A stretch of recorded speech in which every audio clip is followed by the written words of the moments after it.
All right, so let's talk about Renesmee Cullen. She kind of turned the whole Twilight world upside down. Half human, half vampire. It's like, how is that even possible? Well, and that's what makes her such a fascinating character to explore, because she's not just a biological anomaly. She's like this symbol bridging these two worlds, vampires and humans, worlds that, at least in the Twilight universe, they've always been seen as, well, pretty much opposites. Totally. I mean, she comes from this love story Hmm. between Bella and Edward. Yeah. And that whole thing seemed doomed from the start. Yeah. Like, how can a human and a vampire really make it work? Right, exactly. It was this forbidden love. But then, surprise, Renesmee comes along. It's like this miracle baby, It changes everything we thought we knew about vampires and humans and how they interact. And then there's how fast she grows. Yeah. Like, vampires are supposed to be frozen in time, right? But Renesmee, she's different.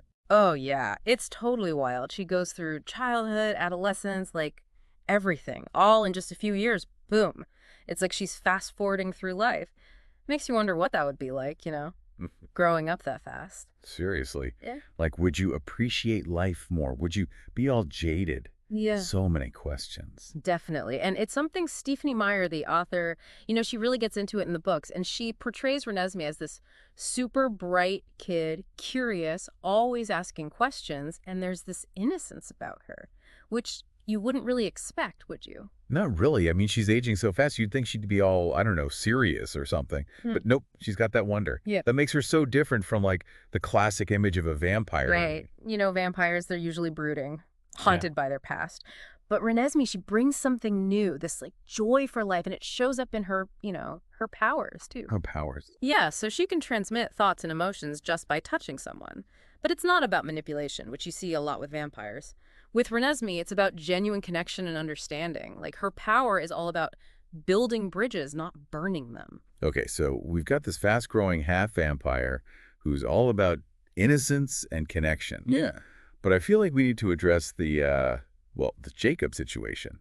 The imprinting thing, I mean, that threw a lot of readers for a loop. It definitely caused a stir, no doubt. But maybe if we look past the initial shock, imprinting actually ties back into what Renesmee represents. Bringing things together. Remember, vampires and werewolves, they've been enemies forever. Oh, absolutely. Yeah. And suddenly you've got this werewolf deeply connected to a half-vampire child.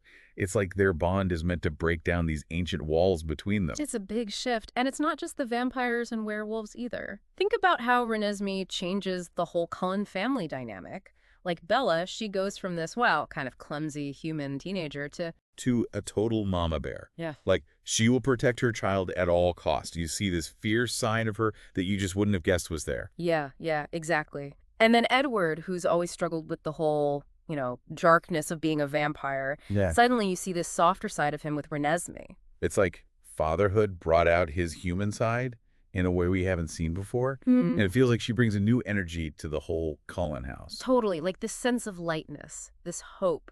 It's a big change for a family that's, used to being surrounded by danger. Okay, so we've got this rapidly growing child who's bridging the gap between species, changing families, adding so much to the Twilight world. It's a lot. It is. And we haven't even touched on what the readers thought or Stephanie Meyer's own views. Oh, right.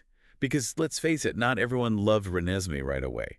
Some people thought she was a little too much, even for a world with vampires and werewolves. So next, we're going to dive into the controversy, all the fan theories. We'll explore why, despite all the head-scratching, Renesmee just might be the key to understanding what Twilight is really about. Oh, yeah. Bringing Renesmee into Breaking Dawn, it really split the fandom. Some people, I think, they just felt like it was too much. I get that. Huh. You've got this whole world built around, forbidden romance, ancient creatures, these really clear lines between what's human and what's vampire. Yeah. And then suddenly, You've got a half-human, half-vampire baby who's growing up, super fast. yeah, it definitely messed with the rules everyone was used to. And some readers thought she was just like a plot device, a way to make the Cullens and werewolves get along. Or even just a way for Bella to have a kid when, technically, vampires can't. Yeah, there was that. But, Stephanie Meyer has actually talked about this. She said that Renesmee was always part of how she saw the story ending.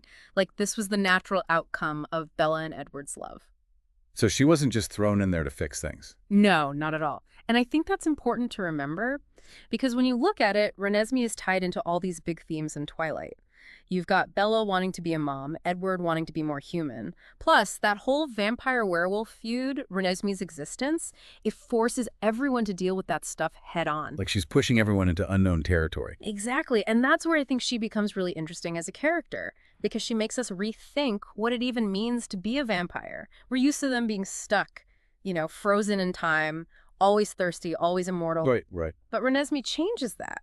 She's a vampire, but she's also growing up, she's learning, she's experiencing life in a way that vampires just don't. And it makes you wonder if there's more to being a vampire than we thought. Like maybe it's not all about the blood and the darkness. Yeah. Maybe there's room for something else. Maybe. Renesmee shows us that, at least. And that's why I think some people found her so controversial. She shakes things up, makes us question everything. And let's not forget how she impacts those big conflicts in the series.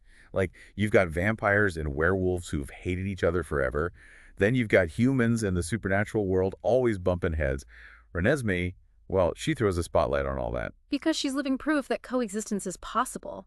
Her whole relationship with Jacob, a werewolf imprinted on a half-vampire kid, it's huge. Totally. It goes against everything we've seen before.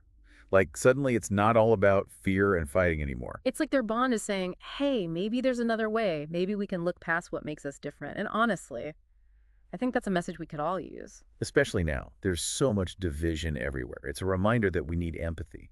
We need to connect. And we have to be willing to challenge our own ideas about how the world works. Absolutely. And on top of all that, Renesmee makes us think about identity in a whole new way. She doesn't fit into any one box. She's not fully human. She's not fully vampire. She's both. And that messes with how we usually define ourselves, right? Yeah. We like to categorize things, labels, boxes.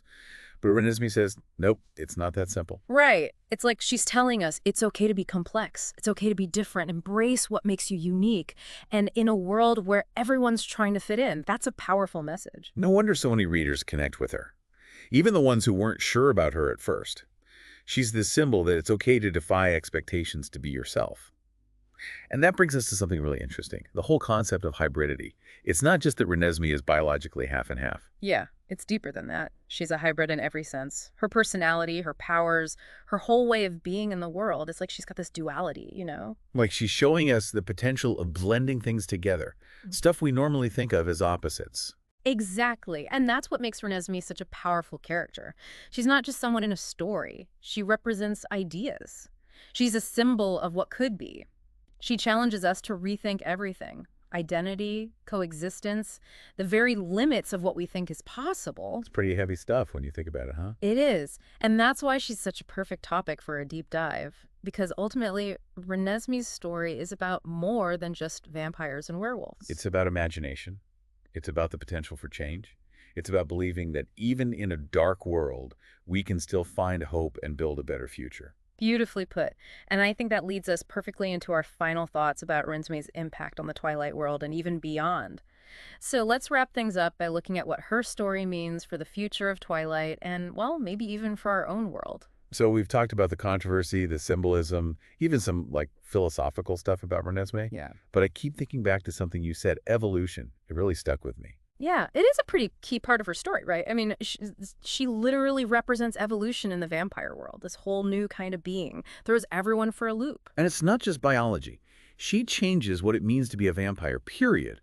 We're used to them being stuck in the past, creatures of the night, always focused on, their thirst. Exactly. But Renesmee, she throws that out the window. She's a vampire, yeah, but she's also growing, changing. She's living life in a way that other vampires just don't. It makes you wonder if they could be more than what they are.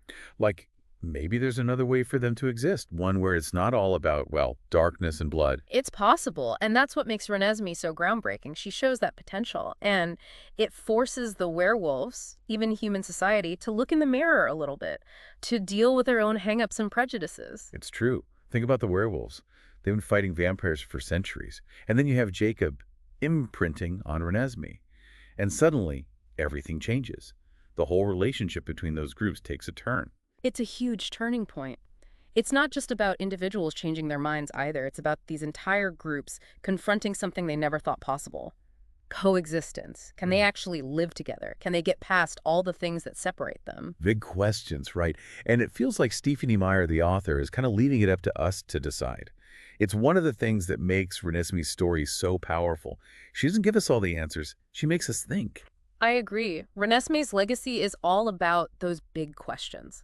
Questions about identity, about living together, about how much we're willing to change. And those questions, they stick with you long after you finish the books. Definitely. And I think that's why people are still talking about Renesmee today.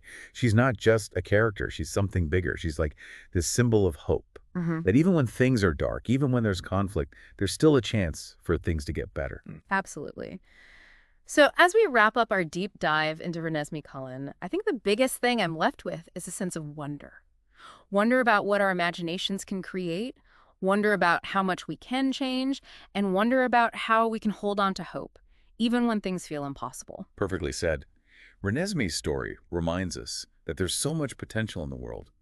Sometimes the things that seem the most unexpected, the most out there, well, they can lead to the biggest, most amazing changes. Couldn't agree more. And maybe that's the ultimate lesson here. Embrace the unknown. Challenge what you think you know. And imagine a world where being different is celebrated, not feared. A world where everyone belongs. Love that. So to everyone listening, as you go forward from this deep dive, I hope you'll keep thinking about Renesmee. What does her story mean to you? What kind of future can we build? A future where we celebrate our differences and work together. And how can each of us, in our own lives, make those changes happen? Keep asking questions, keep exploring, and keep diving deep. And until next time.